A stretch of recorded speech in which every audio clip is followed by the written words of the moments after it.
Today we'll talk about the first principle of the 7 Hermetic principles of the ancient Greeks and Egyptians, the Law of Mentalism. It states that as above, so below. As below, so above. As within, so without.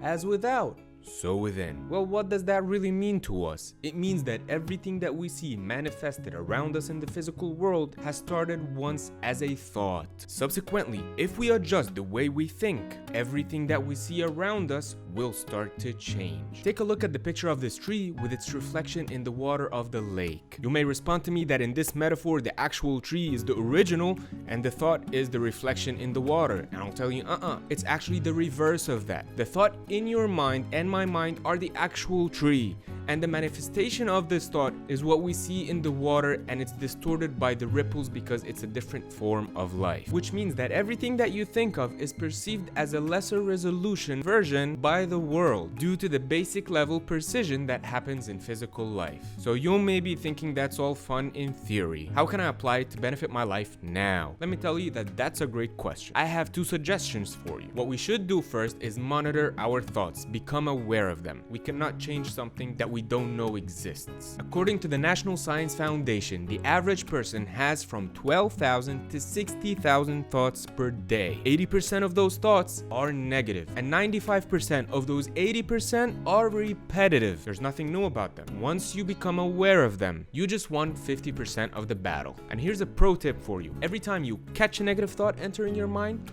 congratulate yourself by taking a nice, deep breath. Step 2. After you've successfully become aware of your thoughts, start to ask yourself, are they serving me well?